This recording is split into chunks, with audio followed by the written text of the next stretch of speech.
I'm gonna pass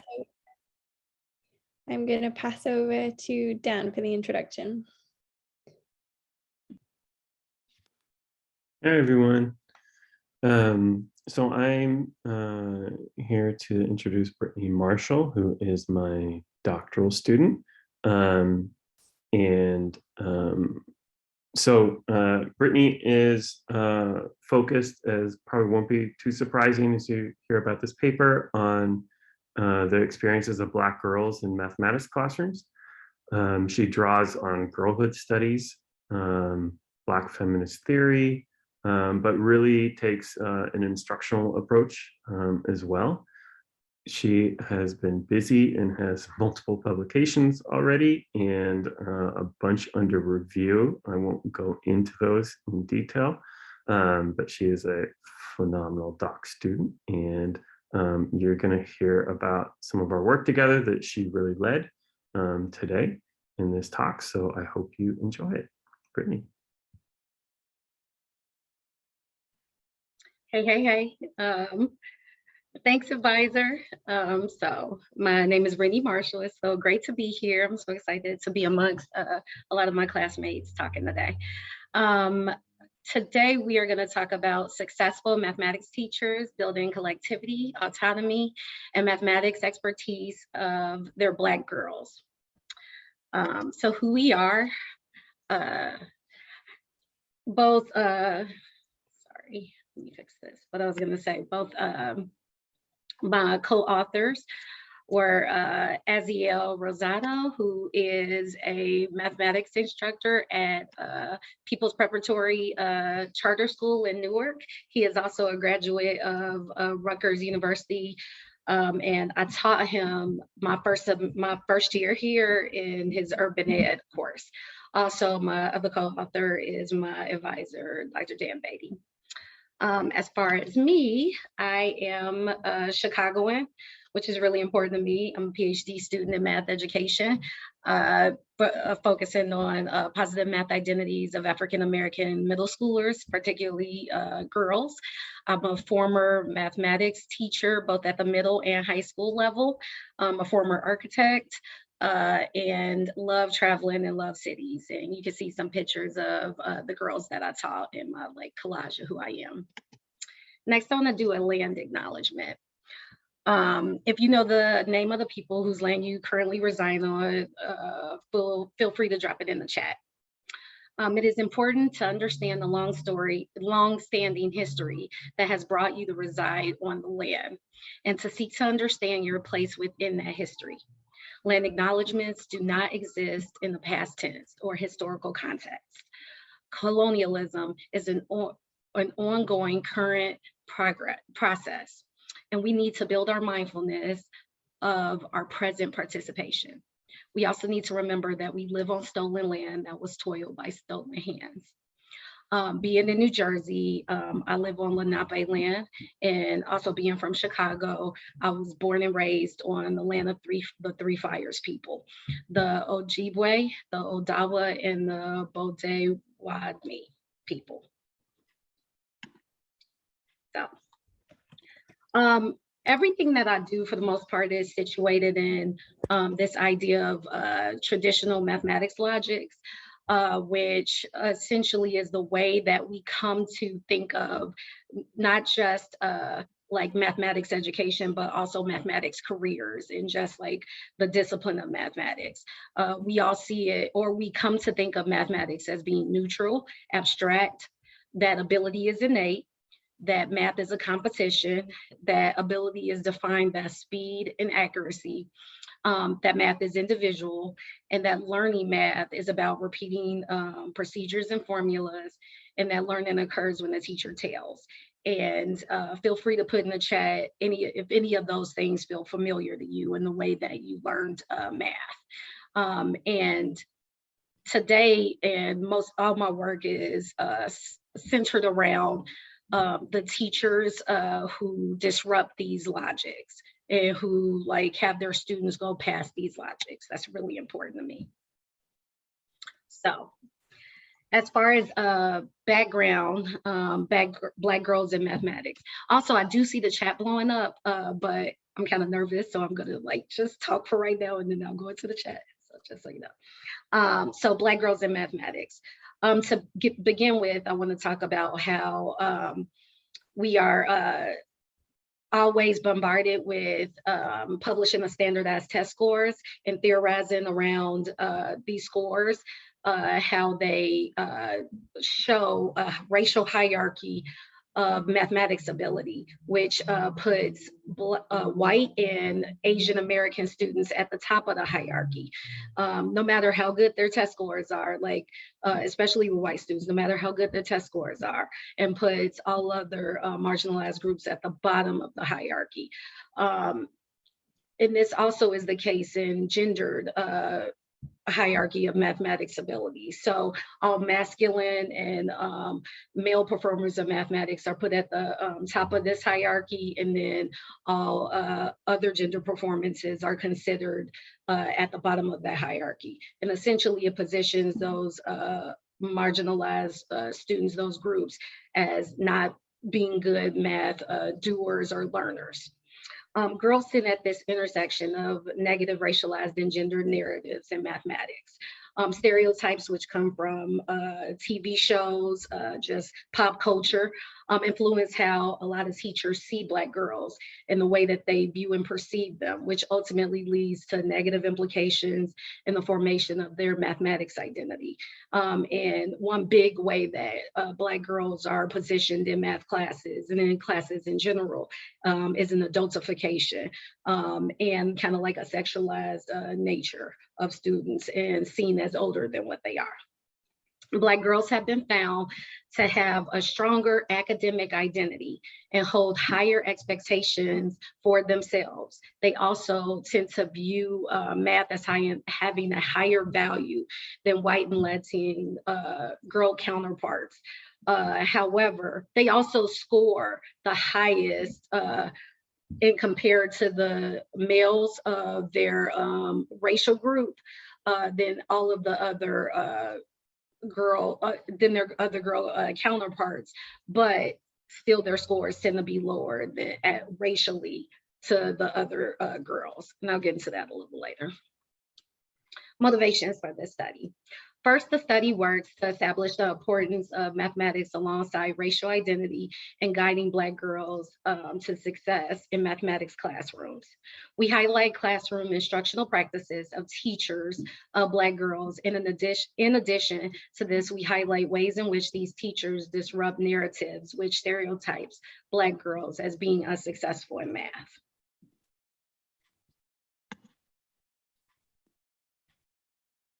So, the purpose of the study.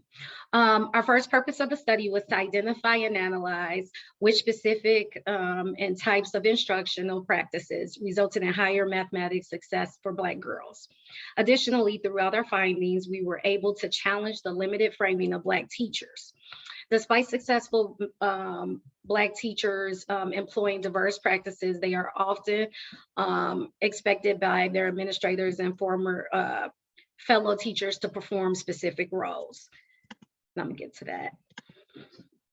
Ooh. I'm so sorry.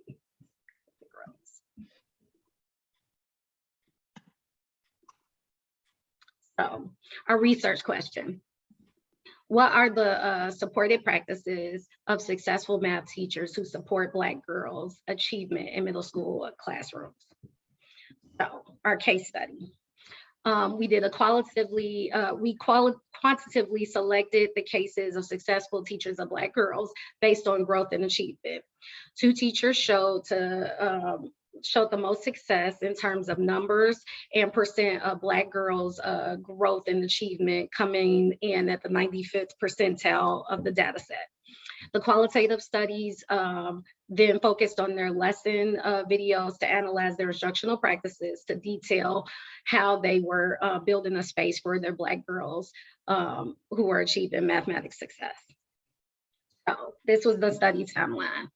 First, we determined the data set. We had videos from Understanding Teacher Quality Study. 225 mathematics teachers were in the set. We looked at the data and saw that 2 had the highest growth of Black female students in their classrooms. Then we did our first set of coding. We did a grounded theory approach and found maintaining autonomy of students, encouraging collaboration, building on prior knowledge, checking for understanding, holding students accountable, building collective responsibility, and positioning students as experts as our most important ones. Then we categorized it and discussed ways to break those codings down and to like make them more focused on girls. And then we came up with 3 big themes. And these were the most prominent ones. Before I go on though, it turns out that we ended up getting 2 Black teachers. That wasn't the focus of our study. We were interested in any teacher who showed growth with their Black girl students, but it just so happened to be Black teachers. And just a quick history on Black teachers. Before Brown versus Board Education, Black teachers were highly respected and active members of their community who were very deliberate and conscious of the way to shape their students' lives and help protect them in the world. So teaching them to go out in the world with a certain pride and like a certain knowledge set that they were going to need. After Board of Education, now we're at about 7% of the teaching profession nationally is Black teachers. These roles, the roles that they serve in their classes make them invisible no matter what their expertise is. So no matter if a Black teacher is national board certified, in mathematics teaching or something like that. In a lot of schools, they are expected to be either the other mothers or the disciplinarians, and that's based on obviously gender roles. So you probably can remember if you were a school teacher, seeing certain kids being always brought to the Black teacher's classroom in some kind of disciplinary role, like, oh, that's the teacher that can handle that student and things like that. So it turns out nowadays, like a lot of times teachers are, Black teachers are positioned as being able to take care of all of the other needs of a student, especially like a Black student, but not necessarily their academic needs. And we're pushing against that. We want to find teachers who are actually strong at the academic part, and that's the most important thing. For more information about these Black teachers, you can check out a TC Record special issue from 2013, and it goes into detail more about that. So the 2 teachers we found, Ms. James and Mr. Williams, both teachers have master's degrees, and both of them got their teaching certificates via alternate route programs, and I did too. Neither teacher had more than 6% of their classroom designated as gifted or students who were designated as having special needs. You can see the differences in them. I think Ms. James has about 4 more years teaching experience than Mr. Williams. They both had essentially all Black classrooms. And yeah, most of the classes had free or reduced lunch.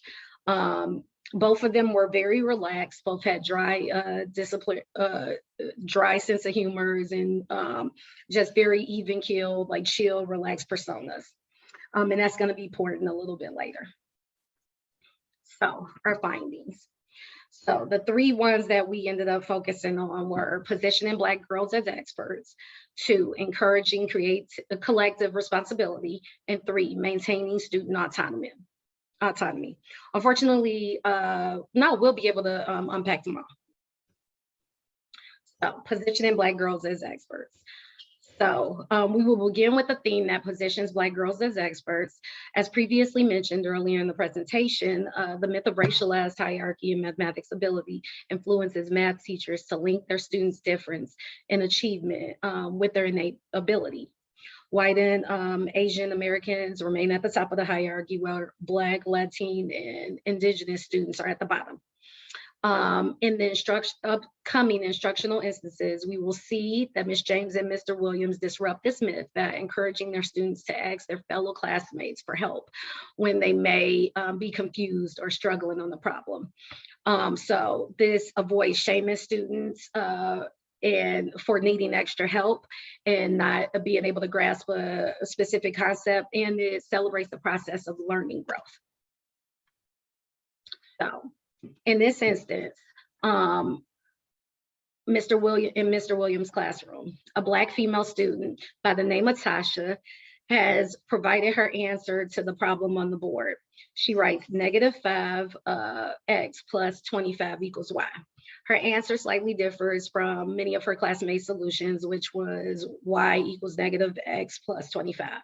Nonetheless, Mr. Williams uses this opportunity to have Tasha showcase her answer to the rest of the class, and then provides a guided questions in order to have the class determine if Tasha's answer is correct or incorrect. Honestly, most of the students believed that Tasha's answer was incorrect.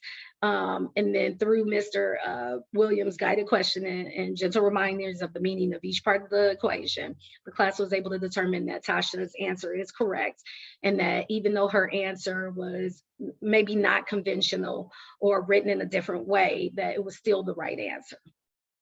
And so some of the findings we noticed that often direct the students in class to their Black female classmate for additional support, showcase and highlight Black girls, students' responses, and was really big on celebrating students, particularly the Black girls when they had a different answer.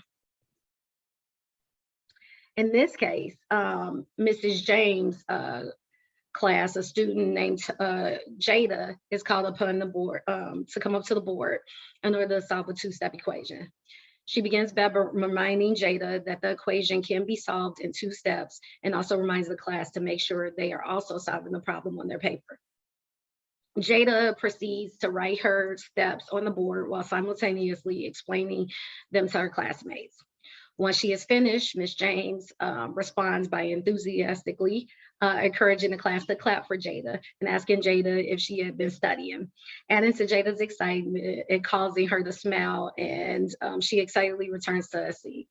One interesting thing to note during the instructional instance is that there are moments that you see highlighted in orange where Jada's explanation, which Ms. James could have jumped in and cut Jada off in order to ensure the explanation was clear, right?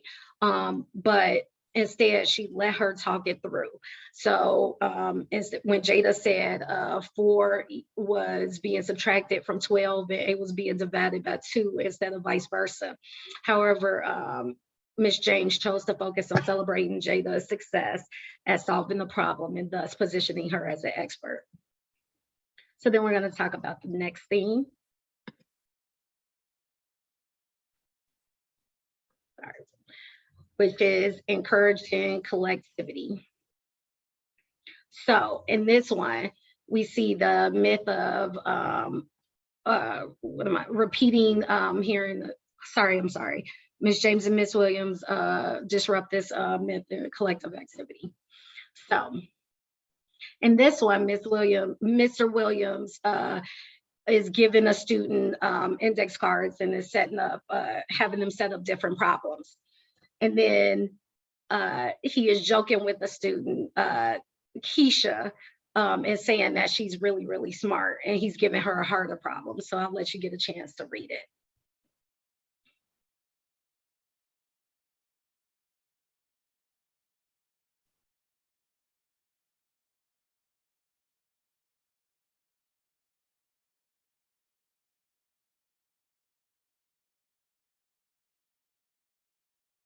So for those of you who remember the, what is his name, Lil Jon skit on Dave Chappelle's show, the girl, when he passed out the card to her and he specifically told her, I'm gonna give you a hard one. She was like, what? And I don't know if you all remember that, but Dave Chappelle was mocking Lil Jon, saying what over and over again.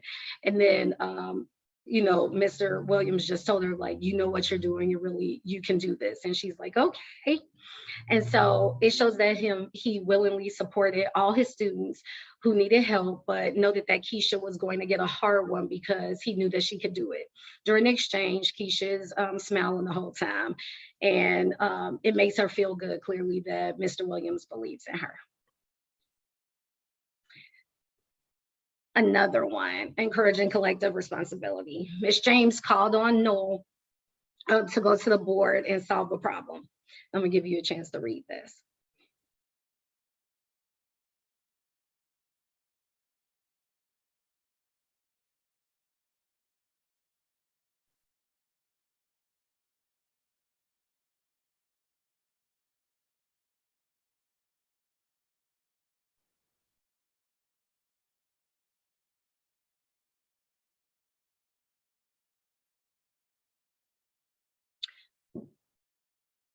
So just like the other one, a student is being called to the board, is solving a problem and is a little confused. And the students are positioned to always ask for help, which is great. And these students, just like their teacher, position Black girls to ask for help, like who they ask for help. And it's just throughout all of the lessons that we watched, the girls were always positioned to be the ones to help work with students or to check your work with different girls in the classroom before you talk to the teacher. And it just was an ongoing theme that constantly happened. So as far as maintaining student autonomy, and I do apologize for not having like a better chart for this, but I just wanted to say, and this is really important to me, throughout the 5 lessons, for those of you who worked at charter schools, especially, this is gonna make a lot of sense. Throughout the 5 lessons, we noticed the autonomy that the teachers gave their students. Throughout it, you could see students walking around and never getting told to put their, told to sit down or where they were going. If they needed to go to the restroom, they would just go. Students were able to have their heads down. They were able to work, as long as they were working, they were able to have their heads down, be slunched over. You would see students with their hoodies on, all types of things. And so we felt that that was really important. In schools, Black students' actions and bodies are constantly monitored and controlled and punished. Carceral pedagogy is evidenced by the emphasis on dominance and control over children instead of them flourishing, let alone their liberation. From enforcing school uniforms to excessive discipline, this is the dominant form of classroom management in both charter and public schools in urban and Latin communities. Ms. James and Mr. Williams both disrupt these notions. In their classroom, students were allowed to converse and move around, work freely. Girls could be heard talking and giggling throughout the classroom. Their conversations were not policed for being off task. I'm so sorry. Both teachers allowed students to socialize and wear clothes, like I said, that were comfortable for them. They could sit in any posture they wanted to. Finally, in both classes, the teachers' voices never rose above conversational level. In fact, it was rare that a teacher even expressed any kind of malfrustration. And it was definitely, the only time you ever saw it was when a student was talking over another student trying to explain something. This is important because due to many stereotypes surrounding Black girls' attitudes, teachers often question their behavior and manners, which then leads to harsh discipline. And so when some students were allowed autonomy to control their bodies and their behaviors rather than being policed. And even though that wasn't necessarily the student autonomy wasn't necessarily specifically for girls, we felt like it was important, and a lot of the research talks about how girls are punished that way. So, discussion. So this study is limited by having 4 to 5 lessons that were videotaped. The lessons were anywhere between 40 and 60 minutes. And the selections were based on change and achievement. We did not see any culturally relevant pedagogy evidence. However, we did see this disruption of those stereotypes of Black teachers as being disciplinarians and other mothers. Like, you didn't see any kind of like coddling relationships or anything like that. The class was mainly just focused on math. But the teachers were, the students were able to show up however they showed up to class, and nothing else was addressed other than their math abilities, which was a great thing. Teachers created positive spaces which challenged individualism, competition, innate ability, and control found in many urban classrooms. And further research. So one of the theoretical frameworks I'm working with right now is Black Feminist Mathematics Pedagogies by Nicole Joseph. And it incorporates aspects of Black feminist theory, Butler's Black girlhood cartography, and Smith's theorizing around Black girlhood. And I'm especially interested in that to create kind of like my dissertation work. And these are the 3 questions that I kind of plan on further exploring. So what teaching practices cultivate positive math identities for Black girls, therefore disrupting traditional math logics? And with what that evidence? 2, how do these teacher practices differ based on school settings, specifically racially segregated schools, diverse schools, and then schools that are predominantly Black, white? And 3, how do Black girls determine their own success in mathematics classroom, and how does it change throughout the school year? So that is about it. I know I kind of rushed through this. I'm sorry, guys. But that's it. Thank you, Brittany. That was absolutely fantastic. I think if you want to take a moment, you can go through the chat, see what people have responded. And if anybody has questions, please just throw them in the chat or just jump right in.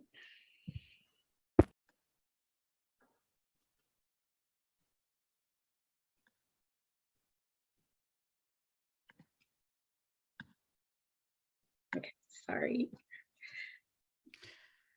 I have a comment. It's not a question, but it's a comment.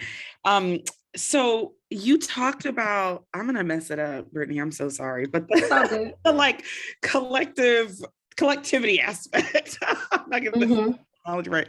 But one thing that it made me think of is, yes, this encouraging collective responsibility. One thing that it made me think of that I think is like really key is how it kind of encourages students to take risks, right? Because there's a support there in general of like your other classmates, not just your teacher. Like you're just less likely to be like embarrassed or humiliated or whatever anxieties people carry around about math or schooling in general. And I think sometimes, like you mentioned, this idea of like Black girls and attitudes and responses, I think a lot of times are kind of to stave off that kind of like humiliation or, that's coming, that, there's this idea that you're not going to do well or you're going to fail.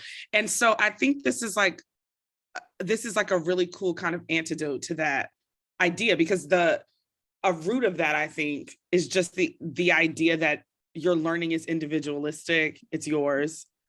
And yeah, this idea is like, no, actually, you can kind of rely on people for help, as in like, we're trying to move a group of people together, which is, I think, maybe why you saw these scores raise, not just some people doing well and other people, but people are more likely to take a risk, make a mistake, and be able to recover from that. That's kind of what I thought about how kind of amazing that must be in a classroom. No, absolutely. You're absolutely correct. So a lot of the research, and specifically that the theoretical framework I'll be using for my dissertation, that's one of the keys for Black girls working in groups and being able to just like converse and laugh and joke and all of that while they're doing work. That's the first thing. But then how that encourages them to take risks, to be more likely to speak up in class, to put their ideas out there.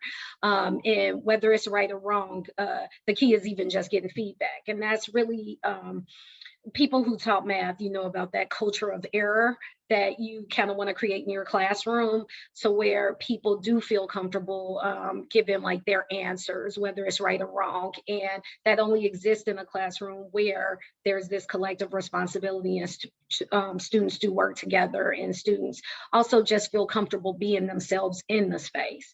So I think that's really important. Thanks for picking that up. So. let's see. Tasha said it's loud where I am. Oh, okay. But do you think the racial homogeny has anything to do with the lack of cultural pedagogy?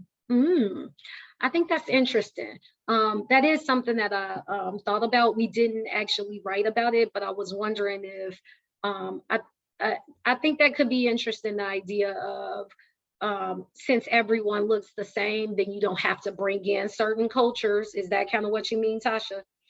And I think maybe that was the case. I do remember it was a few times where Miss James brought up Austin Powers or something like that to the students. By the way, the videos we used were about 10 years old. So she brought up Austin Powers, and like half of the kids knew what she was talking about, the other half didn't. But then I remember Mr. Williams also brought up different like clothing stores and different restaurants in the neighborhood that the students clearly went to. And so that would have been a way of kind of adding some kind of reference, even the Chappelle reference that the girl did. But for the most part, we didn't see much. Like the math problems fell straight out the book. So when we were talking about that kind of culturally relevant pedagogy, a lot of the math came directly out of the book. They did not adapt the math in any way. I see Dr. Marshall has a question. Yeah, Brittany, thank you. This is a really exciting presentation. I have a question about the language of the learners and the idea of, while they were explaining their thinking, there was this effort to affirm their language, however they articulated what it was that they were thinking or doing. And so I like that. That doesn't interrupt the flow, as it were. You might say the flow of their thinking. But my question to you is that do you see, is there ever any time where the teacher where it would be appropriate to introduce certain language? For example, I wrote down the 4 divided by 12. And obviously, I think what we're to get out of that is that, so we knew what she was thinking. It wasn't quite, the way that, what she said wasn't quite what she was doing. Would there ever be a time when there's a place for quote, correcting, I'm putting that in quotations, the language, the actual articulation of what one is doing, or do you just let that ride? You understand what I'm asking? Yeah, I completely understand. Thank you for the question. I actually think that it would have been appropriate for her to jump in. And if I'm not mistaken, she did eventually, like toward the end of the lesson, or after the girl explained everything, she didn't want to break up her flow. Then she said, yeah, you mean 12 divided by 4, and made it clear that that's what it was. But I wholeheartedly agree with you. Also, if you think of certain terms, let's say like a fraction, saying numerator and denominator, as opposed to saying the number at the top or the number at the bottom. Like, I think it's important to say those terms. And I think about that a lot in my own teaching, like what's important for them to know and what is just okay that is cultural. And I think specific math terms are important to know, but everything else, as long as I understand you, then I'm fine with whatever you say, and as long as, because the whole point of language is to convey an idea, right? So if however you convey that idea, all of us in this space understand, that's enough. But when I think when it comes to direct, like math language or like different terms, then I do think it's important to clarify. So yeah, and she did eventually clarify. Okay. But yeah, but the girl had the answer right. So that lets you know the girl knew what she was doing. Right. So, Hey, Auntie, thank you.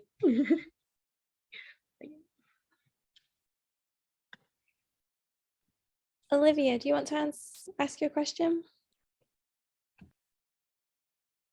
Oh, sorry, I was still on mute. First of all, thank you so much for this presentation. This was really wonderful. And my question was kind of around, obviously, this research is very focused on math and solving problems, and that was like a core part of the research. But when you were describing some of the like great practices, such as giving the students autonomy and positioning Black girls as experts, I was kind of curious. Like I was naturally, as someone that's not focused on math myself, I was very curious if you think that these practices could be transferable to other subjects. I know obviously that's not the focus of your research, and so potentially it's beyond the scope of what you're talking about, but I'm curious. I just feel like this research could also be beneficial to people in other areas. So that's kind of the basis behind my question. And if you think it might be, maybe which parts of the research you think could be transferable or translatable to other subject areas versus the parts of the research that might be particularly most focused on math, if that makes sense. No, it completely makes sense. Hey, Olivia. So the first part I wanted to say is I actually used to teach every subject before I started teaching math. So I didn't start teaching math until like my 3rd or 4th year of teaching, where that became the only subject I taught. As far as like positioning Black girls as experts, I think in some cases it may even be even easier in a literature class to do this, or in like what is it? Not social science. What do I want? Like a language arts class of some sort. It may even be easier according to what the text is you're reading. I don't know if you're reading Toni Morrison or something like that. Maybe it's even easier to position a Black girl as expert. And I think encouraging collective responsibility. I think all of these things like can be put in a like can work and should be done in other classes. I think the issue is math is seen as neutral, to go back to those logics. We tend to see math as above race and above class and above all of that. And I think our research shows that like math is a human activity, so it is not above all of these other things. It's not above culture. It's not above any of those things. And culture and race and socioeconomic standing and all of that actually have a lot to do with the way students are positioned in math. And so it's really important to me, I think, to bring that part out so that people see that just like other subjects, just like other disciplines, math is affected by those things too. That's the first thing. And then the last thing is, I think this autonomy is really important.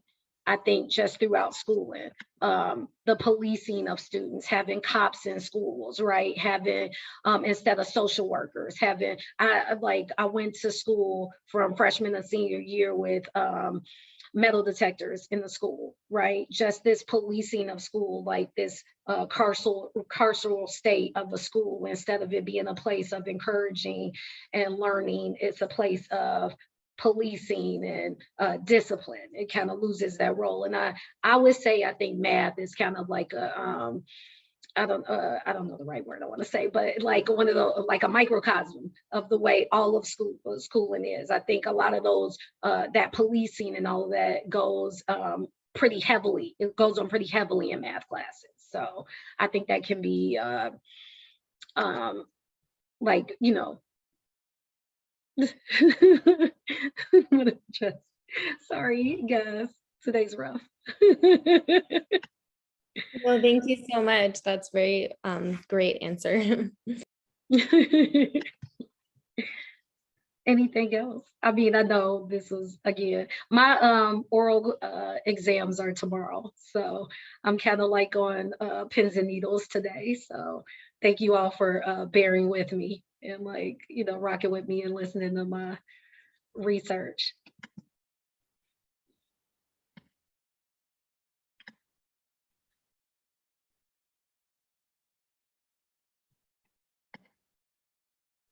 Oh, thanks.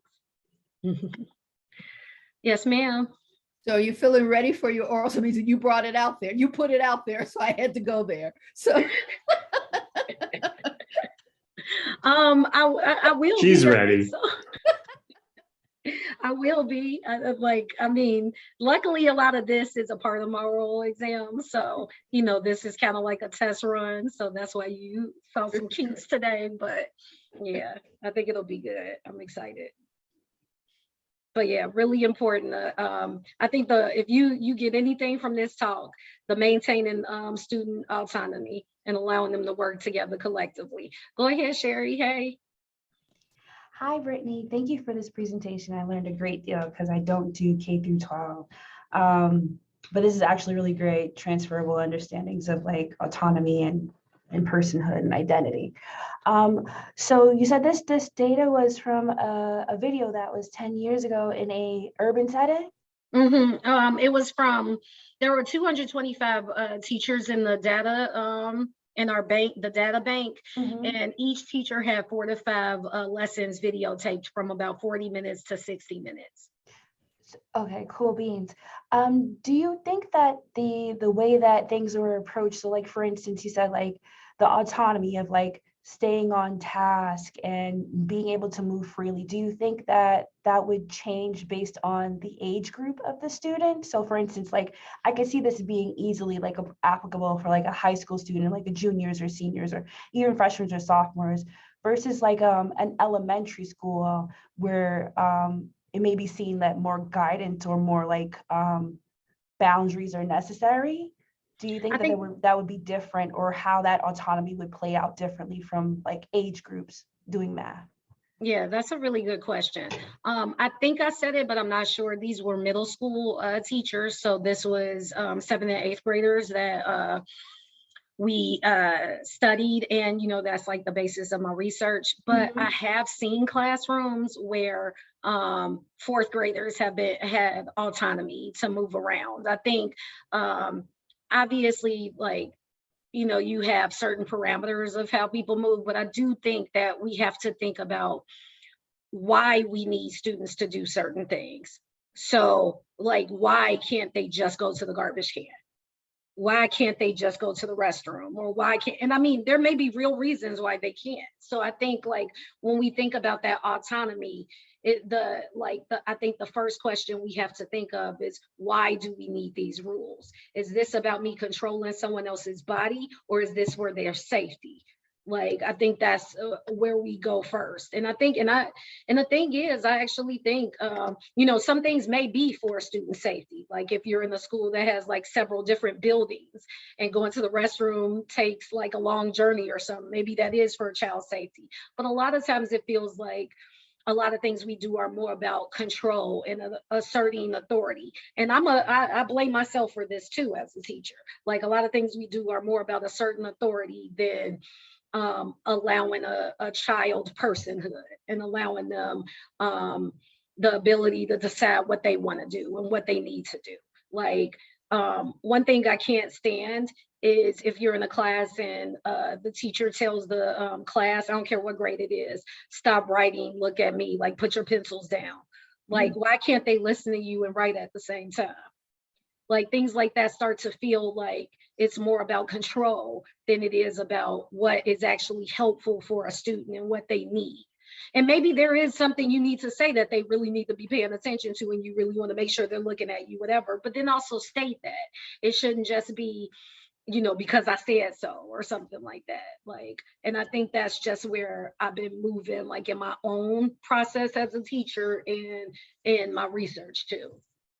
Thank you for that. That's a really good question to think about and ask when you're like, well, why is this being done and what purpose does this serve to the point of the goal of like them learning? I think that's a really good answer, and it's actually helpful in my own pedagogy. Thank you. Yeah.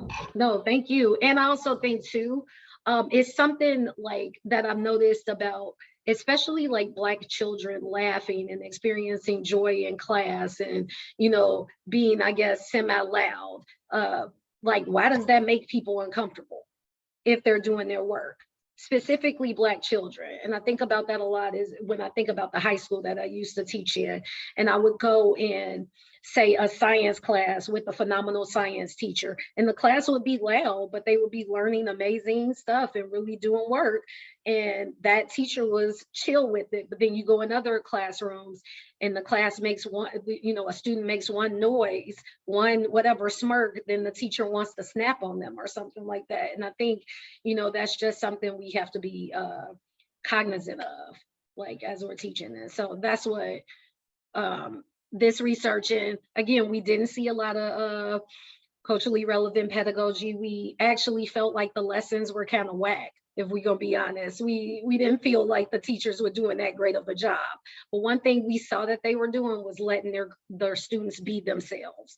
And that seems to have made a big difference. And normally, another important thing, normally we wouldn't say that doing well on the standardized test is like a really important thing. However, it is one of, if you think of culturally relevant pedagogy excellence, academic excellence is one of them. And one of the ways of measuring academic excellence, for better or for worse, is standardized tests right now. So we have to acknowledge that. So.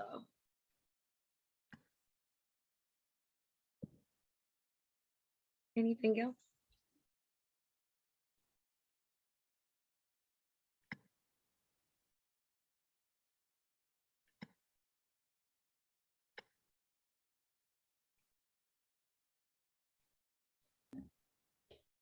So if anyone wants to add anything else, please just chime right in, add in the chat. And Brittany, you've got lots of comments there. Thank you all so much for coming. I appreciate it. And, thanks for, giving me encouragement for tomorrow. Like I said, I'm super nervous, but, we'll see. So. You know what you know, you got this. That's good. Thank you. Yeah, thank you, Brittany. This was absolutely fantastic. I think we all feel so inspired, and it was nice to have a conversation together. You presented really well, very clearly, and your work's just so interesting, so needed. So thank you so much. Thank you, Daniel. All right. See you guys.